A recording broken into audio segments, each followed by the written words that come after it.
Listen carefully, because what I'm about to share with you has the power to completely reshape your life. Or you'll scroll past it and find yourself in the exact same place 5 years from now. 2 days ago, I watched a man spend nearly half an hour trying to win the approval of someone who had already decided not to care. He explained, he justified, he begged to be understood. And the other person just stood there, unmoved. I've seen this scene play out 100 times. Maybe you've lived it yourself. Maybe right now, you're the man who works twice as hard, but gets half the recognition. Maybe you're tired of speaking and not being heard. Tired of giving and not being valued. Tired of standing in rooms where nobody notices you walked in. Let me tell you something important. That feeling isn't weakness. That frustration isn't failure. It's the signal that you were built for more than what you've been settling for. You weren't born small. You were made to shrink. You were shaped by a world that needed you manageable, predictable, and quiet. Your parents meant well. Your teachers meant well. But their lessons trained you to ask for permission before taking up space. Centuries ago, a political philosopher studied power the way a scientist studies the natural world. Without illusions, without sentimentality, without apology. He documented what actually separates men who rise from men who fall. Not luck, not bloodline, principles. Specific, learnable, repeatable principles. Today I'm going to give you 8 of them. These are not affirmations. These are not feel-good theories. These are the actual frameworks that govern how respect is earned, how influence is built, and how men become impossible to stop. In the next 20 minutes, you are going to undergo a shift. Not a small one, a foundational one. Are you ready? Then let's begin. Principle 1. Rebuild from the inside out. Every man walking this earth carries 2 identities inside him. One was built by external pressure, by the need to be liked, the fear of conflict, the conditioning to stay small and safe. The other was born in him, the version that knows his own worth, holds his own ground, and needs nothing from the crowd to feel complete. Every day, every hour, every decision you make feeds one and weakens the other. The first identity, let's call it the conditioned self, was installed in you over decades. It tells you to apologize when no apology is owed. It pushes you to explain your choices to people who haven't earned the right to hear them. It makes you shrink in rooms where you should be standing tall. The conditioned self isn't evil. It was a survival tool. But you've outgrown it. What once kept you safe is now keeping you stuck. The second identity, your core self, doesn't need applause. It doesn't chase validation. It makes a decision and lives with it. It holds a standard and doesn't lower it for convenience. It respects others but never sacrifices self-respect to keep them comfortable. Here's the shift you need to make right now. Every time you catch yourself about to apologize for something that was never your fault, pause. That is your conditioned self reaching for old habits. Every time you start explaining your choices to someone who owes you an explanation, stop. Every time you feel the urge to make someone comfortable at your own expense, ask yourself, whose life am I actually living right now? This transformation doesn't happen through motivation alone. It happens through repeated choices. Choose your core self in the small moments. Choose it when nobody is watching. Choose it when it's uncomfortable. Choose it when your conditioned self screams that you're being too much. Because on the other side of those choices is a man who walks into every room like he belongs there. Not because he's the loudest, not because he's the most impressive, but because he is completely, entirely himself. And that is something no one can take from him. Principle 2. Build an unbreakable mind. Your mind right now is a battlefield. Every insult lands like a missile. Every setback feels like proof of your worst fears about yourself. Every criticism opens a wound. You react emotionally because you were never taught to process strategically. That ends today. The mind I want you to build is not cold. It is not detached. It is not a wall that keeps everything out. It is a filter. One that takes incoming information and converts it into intelligence rather than injury. When someone criticizes you, the unbreakable mind does not flinch. It asks, what is this person actually revealing about themselves? When someone disappoints you, the unbreakable mind is not blindsided. It files the data and updates its model of that person accordingly. When someone challenges you, the unbreakable mind doesn't heat up with ego. It stays cool and calculates its next move. Most people live their entire lives ruled by the emotional weather around them. Someone frowns at them and their whole day collapses. Someone doubts them and their confidence shatters. They've handed the controls of their inner world to whoever happens to be in the room. You are going to take those controls back. Here's the reframe that changes everything. Nothing that happens to you is happening to you. It is happening for you. The person who betrayed you handed you a lesson about loyalty worth more than any friendship. The failure you suffered cracked open a weakness you would have carried forever. The rejection you faced protected you from a path that was never meant for yours. Train yourself to ask every single time life pushes back, what is this showing me? What am I learning? What am I being redirected toward? The man with an unbreakable mind is not invincible because nothing touches him. He is unbreakable because everything that touches him makes him stronger. Build that mind. Protect it. Feed it with the right information. Guard it from people who want to pour doubt into it. Because when your mind is a fortress, your entire life becomes a different game. Principle 3. Master the language of silence. Let me show you two men in the same room. The first man talks constantly. He explains his decisions. He defends his choices. He fills every silence with justification. He argues when questioned, elaborates when doubted, and smiles too quickly when challenged. He believes that words build credibility. The second man speaks rarely. When he does, the room goes quiet. Not because he's intimidating, because there's weight behind every word he uses. People watch him. They wonder what he's thinking. They give him credit they haven't verified because his restraint implies depth. Which man do people respect more?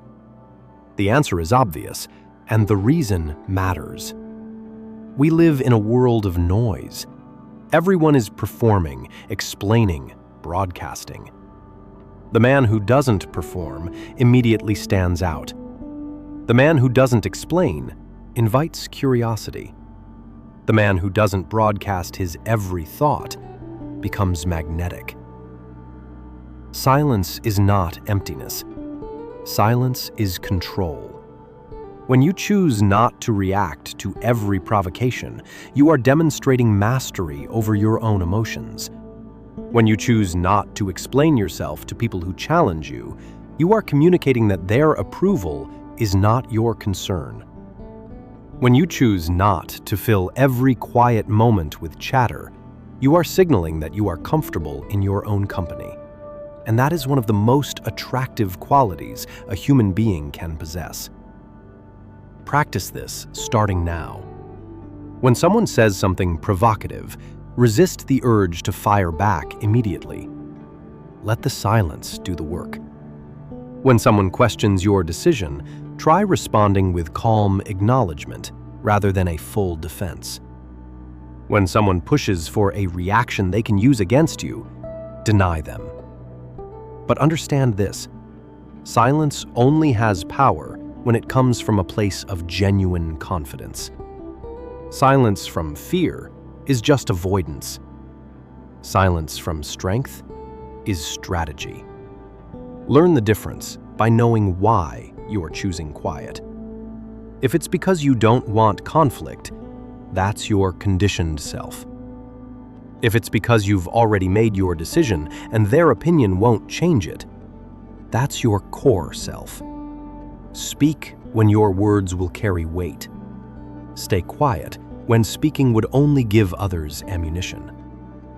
Let the gap between your words build the reputation that talking never could. Principle 4. Transform setbacks into fuel. I need to tell you something that might be uncomfortable. People are going to let you down. Not some people. Most people. Not because humanity is evil, but because human beings are wired for self-interest, and when your interests and theirs diverge, they will choose themselves. Almost every time. The man who hasn't accepted this is fragile. Every betrayal destroys him. Every broken promise shocks him. Every person who walks away becomes a question he can't answer. How could they do this to me? The man who has accepted this is built differently. He is not naive about loyalty. He extends trust in proportion to what has been earned. He does not hand his entire future to a single person or plan. And when someone shows him their true character, through absence, through selfishness, through deception, he is not surprised. He simply updates his understanding and moves forward. Here is the most powerful reframe I can give you about setbacks. They are not interruptions to your story. They are your story. The version of you that struggles, that gets knocked down, that loses things you thought you couldn't lose, that version is the one doing the actual work of becoming formidable. Every door that closed was directing you to a better one. Every person who walked away freed space for someone who deserves to be there. Every plan that fell apart was clearing the ground for something worth building. When a setback hits you, do not perform grief for an audience. Process it privately, extract the lesson quickly, and channel the energy into forward movement. Redirect your frustration. Redirect your anger. Use every ounce of the emotion that disappointment generates and point it at your growth. The men who become extraordinary are not the ones who avoided suffering. They are the ones who refused to let suffering be the end of the sentence. Principle 5. Let excellence speak for you.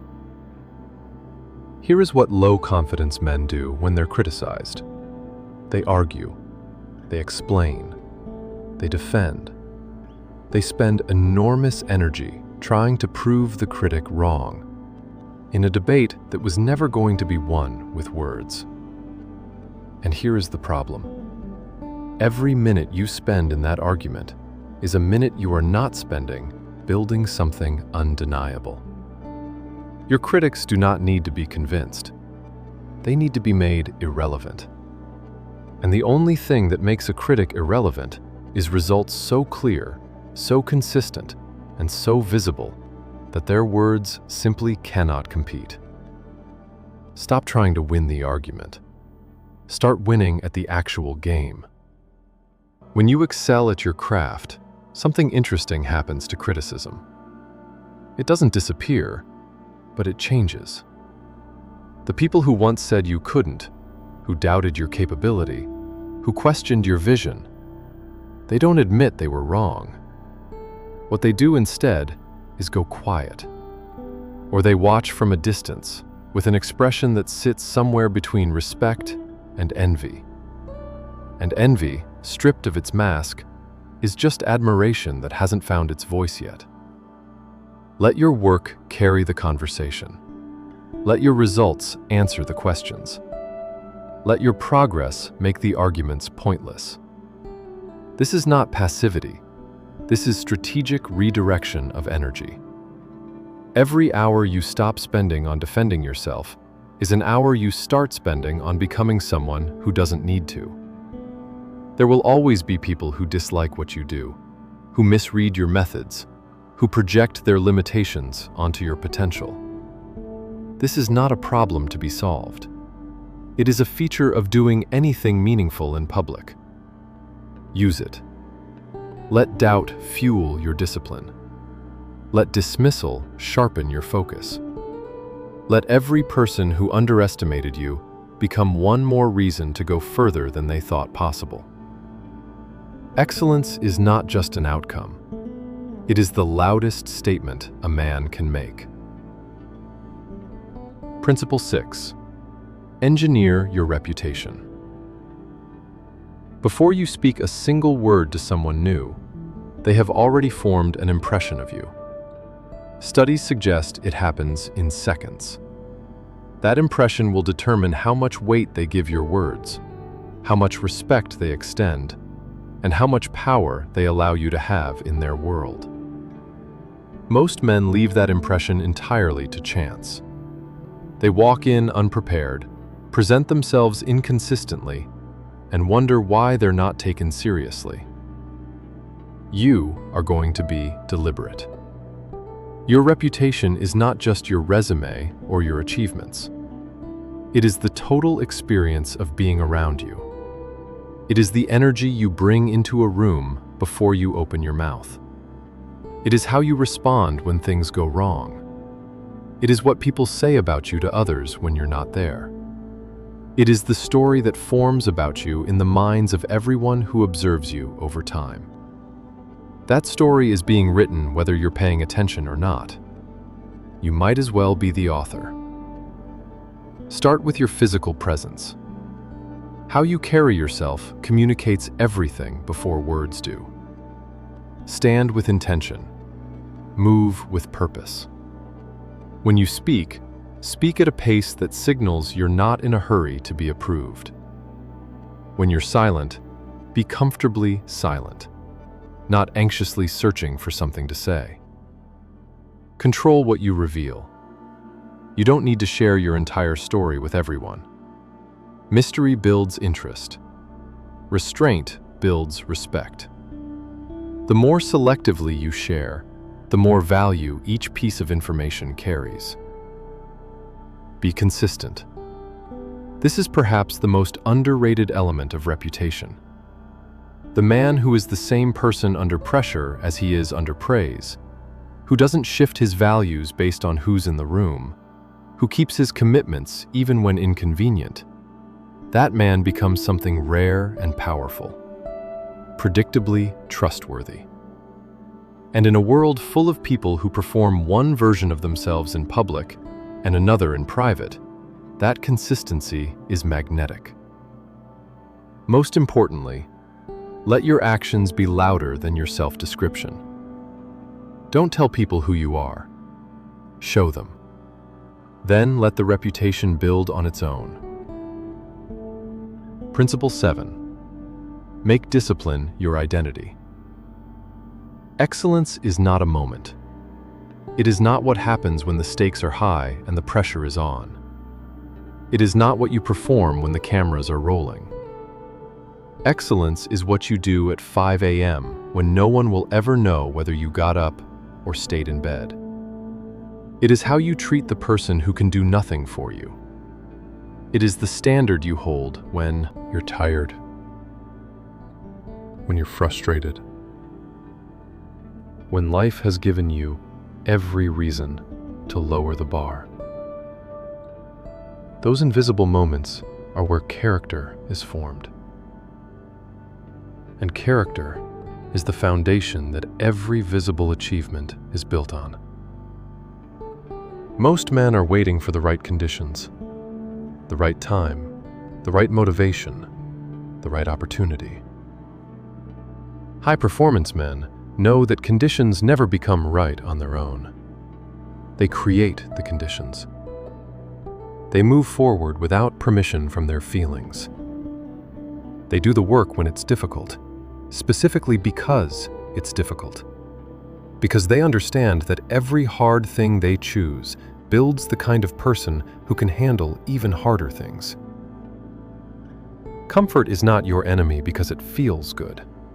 Comfort is your enemy because it stops you from becoming who you're capable of being. The man who always chooses ease becomes a man who can only operate in easy circumstances. And life, as you know, is not always easy. Build your non-negotiables.